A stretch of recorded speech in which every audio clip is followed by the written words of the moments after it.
Ya. Anda baca buku itu udah belasan ribu. Ya, hampir mendekati 15.000. Masya Allah.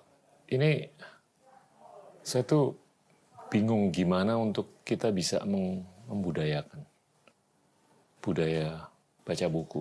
Karena kalau saya perhatiin anak-anak muda sekarang tuh lebih suka ngeliat TikTok daripada baca buku kan. Ya.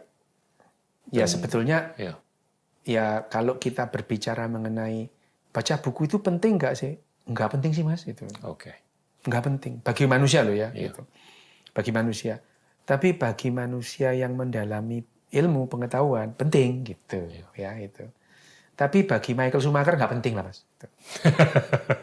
Oke. Oke. Ya, itu. Iya. Kalau kita mengatakan secara general, mari kita membaca buku, oke, gitu ya. Tapi tidak semua orang kok harus baca buku, Iya, gitu. iya. Ya, itu.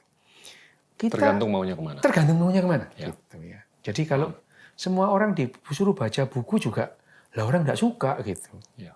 ya nggak suka gitu, Ya. nggak suka.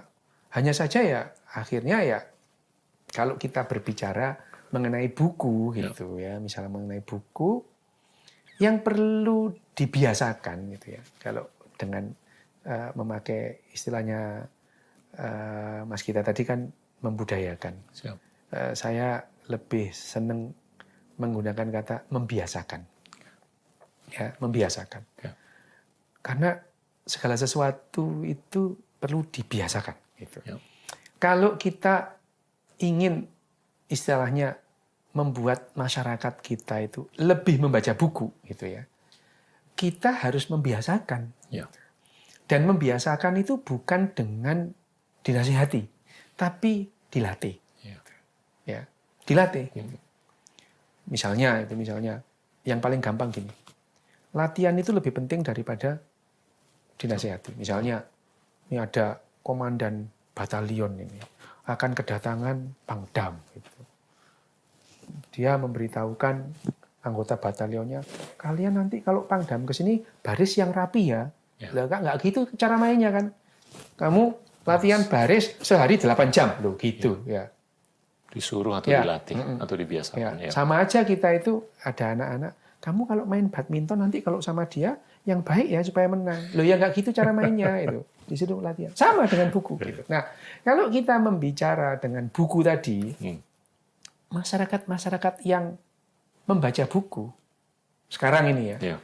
itu berkorelasi lurus atau berbanding lurus dengan indeks kebahagiaan. Ya. Makin tinggi kebahagiaan suatu komunitas masyarakat, makin cenderung dia membaca buku. Ya. Finlandia, Denmark, begitu indeks kebahagiaannya naik, masyarakat membaca buku itu banyak. Itu. Jadi kita di angkutan umum senyap, semua baca buku. Ya. Ya. Kalau di sini ketawa-ketawa sambil baca TikTok gitu ya.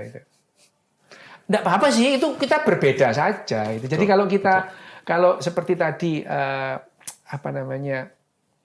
idenya Mas Gita tadi bahwa gimana caranya masyarakat kita itu membaca buku gitu. Secara sederhana saya bilang buat mereka bahagia gitu. Ya.